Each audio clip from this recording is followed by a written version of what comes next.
G20 शिखर सम्मेलन के पहले दिन की समाप्ति पर भारत मंडपम में मेगा डिनर का आयोजन किया गया और इस डिनर में अमेरिकी राष्ट्रपति जो बाइडेन, ब्रिटेन के प्रधानमंत्री ऋषि सुनक, फ्रांस के राष्ट्रपति इमैनुअल मैक्रों समेत कई विदेशी मेहमानों ने शिरकत की, जो समूची दुनिया की करीब 80% आबादी और तकरीबन इतनी ही ग्लोबल इकोनॉमी को भी कंट्रोल करते हैं। लेकिन ये सभी मेहमान जब इस मेगा डिनर में पहुंचे तो दुनिया देखती रह गई।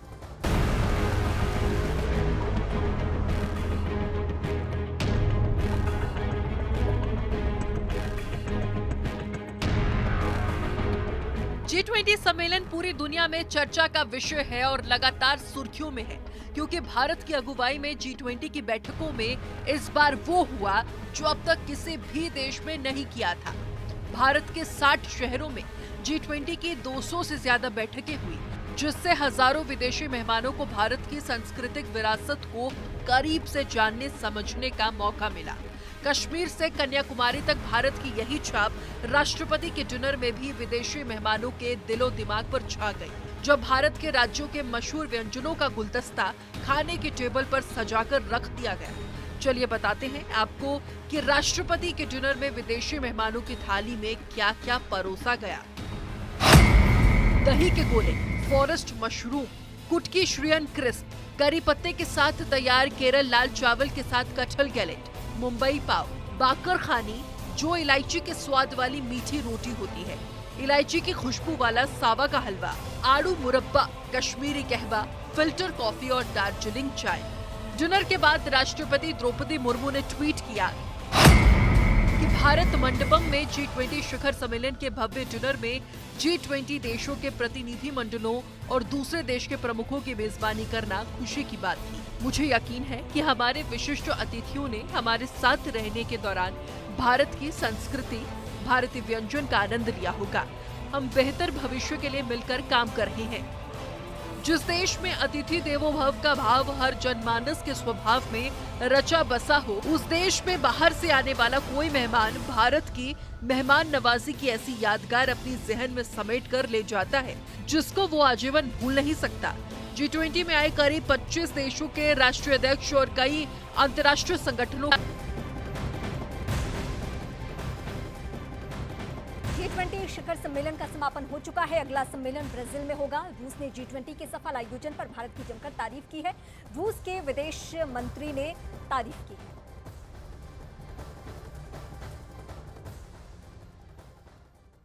बीमारी हुई तो पता लगा। राष्ट्रपति का ये डिनर और पीएम मोदी की डिनर डिप्लोमेरी हमेशा के लिए याद रहेगी।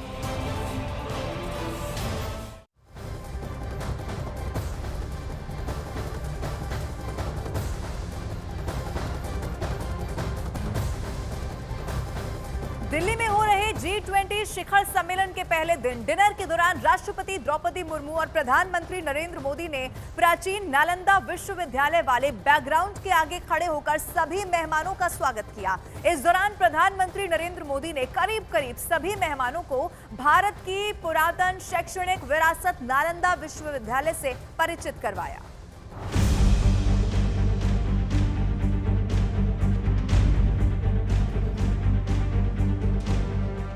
ऐसा क्या था नालंदा विश्वविद्यालय के इस पोस्टर में कि ऐसी कौन सी खास बात थी नालंदा विश्वविद्यालय की इस तस्वीर में, और ऐसा जानने और बताने लायक क्या था नालंदा विश्वविद्यालय की अवशेष वाली तस्वीर में कि राष्ट्रपति के डिनर में आमंत्रित हर विदेशी मेहमान उसके बारे में जानने के लिए बेकरार रहा और खुद देश के प्रधानमंत्री और राष्ट्रपति हर मेहमान को नालंदा विश्वविद्यालय की इस तस्वीर के बारे में जानकारी देते नजर आए।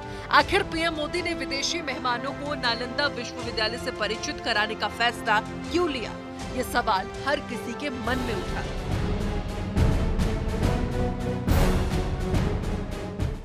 अमेरिका के राष्ट्रपति जो बाइडेन हो या ब्रिटेन के प्रधानमंत्री ऋषि सुनक, फ्रांस के राष्ट्रपति मैक्रो हो या फिर जर्मनी के चांसलर ओलाफ शॉल्स, हर किसी ने उस तस्वीर के बारे में जानना चाहा और जानने के बाद हर कोई हैरान भी हुआ। हैरान इस बात की कि प्राचीन भारत शैक्षणिक रूप से कितना समृद्ध था।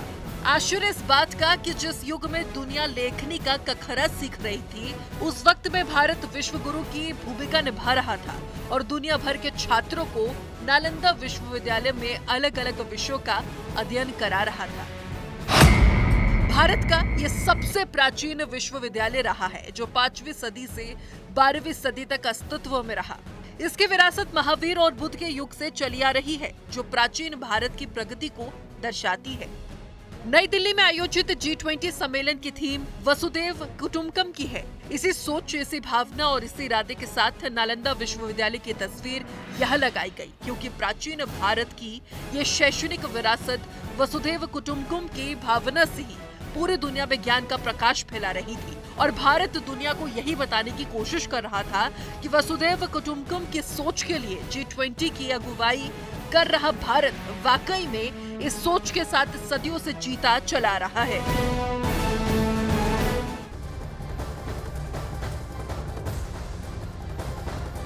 और G20 के आयोजन को लेकर दुनिया के अखबारों में जो लिखा जा रहा है, उसे जानकर अब आप हैरान रह जाएंगे। अमेरिका, ब्रिटेन, रूस और कई मुस्लिम देशों के अखबारों ने मोदी और G20 पर जो रिपोर्टिंग और कवरेज की है, वो दुनिया में भारत के बढ़ते हुए कद को दिखाती है। कई अखबारों ने तो ऐसा भी लिख दिया है कि जिस तरह का भव्य आयोजन मोदी ने किया है, वो पूरी दुनिया के लिए एक मिसाल है। भारत में हो रहा G20 सम्मेलन दुनिया के इतिहास में एक मील का पत्थर बनने जा रहा है।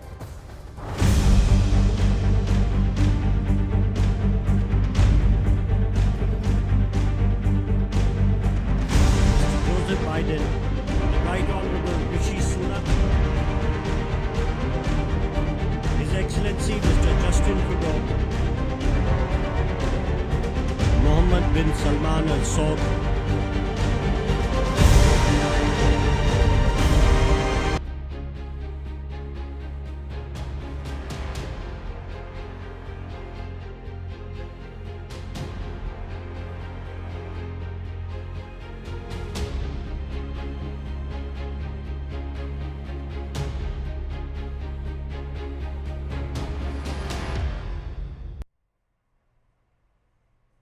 नमस्कार, मैं रीमा प्रसाद। तो इस वक्त G20 की सफलता के बाद भारत का दबदबा दुनिया में कायम हो चुका है और इसके लिए हम बातचीत करने के लिए सीधे रुख करेंगे। मेरे साथ इस वक्त जुड़ेंगे केंद्रीय मंत्री जितेंद्र सिंह, जो भारत सरकार की सफलता के बारे में बताएंगे कि ये G20 की बैठक के बाद।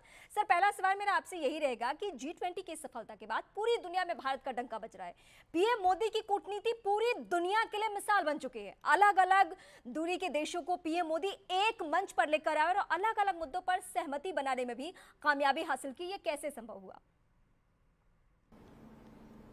निश्चय ही, जैसे आपने कहा कि प्रधानमंत्री जी ने जैसे कल अपने आरंभिक सत्र में ही कहा था कि need to transform global trust deficit into global trust, उसका एक बेहतरीन हमें उदाहरण मिला, बेहतरीन मिसाल मिली है। इतने विवादात्मक विषयों के बावजूद इस प्रकार का डिक्लेरेशन होना, और कंटेंट भी है, स्केल भी है। 60 स्थानों पर होना, 300 से अधिक बैठकें होनी, इतनी भारी संख्या में लोगों का, डेलीगेट्स का आगमन होना। लेकिन इसके साथ ही साथ जो मुझे निजी तौर पर एक बात की बड़ी तसल्ली हो रही है, वो ये भी है कि प्रधानमंत्री जी ने, जैसे आपने ठीक कहा, उनका कद और ऊंचा हो गया, लेकिन जो उन्होंने पहल की है, एक तो G20 को G21 बनाने में, अफ्रीकन यूनियन को इसमें शामिल करने, और दूसरी बड़ी महत्वपूर्ण, जिसका हमारे साथ एक ऐतिहासिक जुड़ाव भी है, वो है Bharat middle east Europe corridor. जैसे ही मैंने ये समाचार मुझे मिला कि डिक्लेरेशन में ये सम्मिलित हो चुका और पारित हो गया, तो तुरंत मुझे वो काबुली वाला का दौर याद आ गया कि उस रूट से आया करते थे, हमारी कहानियों और साहित्य का हिस्सा बन चुके थे, वहां से व्यापार होता था उस रूट से। और अब दुर्भाग्यवश बंटवारे के बाद वो सारा समाप्त होता रहा। तो पोस्ट पार्टीशन इंडिया की जो क्वेस्ट थी उस पीढ़ी की कि फिर से वो रास्ते हमवार हो, उस तरफ एक बहुत बड़ा कदम आने वाले समय में, जब वहां पर रेल का ट्रैक होगा, जब वहां पर समुद्री जहाज चलेंगे, तो मुझे लगता है कि जो आने वाले समय की तजारत है, गुजरे वक्त की नहीं, जैसे यूरोप ने कहा कि हम 300 मिलियन यूरो इन्वेस्ट करेंगे, उसके लिए भी रास्ता हमवार होगा। सर, G20 को लेकर सबसे ज्यादा चर्चा इस बात की हो रही है कि समिट में नई दिल्ली घोषणा पत्र पर भारत ने 100% सहमति बनाने में कामयाबी हासिल की है। लेकिन क्या ये मोदी मैजिक की वजह से हुआ? क्योंकि कहा तो ये भी जा रहा है कि पीएम मोदी की गारंटी पर ही G20 के सभी सदस्य देश नई दिल्ली घोषणा पत्र पर सहमत हुए, जिसमें सबसे महत्वपूर्ण है सर कॉरिडोर का ऐलान होना। निश्चय ये जो पहल की गई है भारत की ओर से, इससे सारे विश्व का लैंडस्केप बदलेगा। एक तरफ जिस तरह से पाकिस्तान के पास एक तरह का वीटो राइट था कि आपको वो ऊपर अपने स्काईज का इस्तेमाल करके जाने देता नहीं जाने देता, तो आपको एक तरह से निर्भर रहना पड़ता था उनके तकाजों पर, लेकिन अब वो नहीं रहेगा। दूसरा, जहां चीन की तरफ से बार बार समय समय पर इस प्रकार के इनपुट्स आते हैं कि वो कोई नया कॉरिडोर बनाने की योजना बना रहे हैं, कुछ और नया सड़कें बनाने की योजना बना, तो उसके ऊपर भी आपको एक स्ट्रेटेजिकल एडवांटेज मिला। और तीसरा बड़ा महत्वपूर्ण ये भी कि आपने व्यापार बढ़ाने के लिए न केवल व्यापार के इकोनॉमिक पूल को ही में ही इजाफा किया है, बल्कि उसकी फैसिलिटेशन भी की है।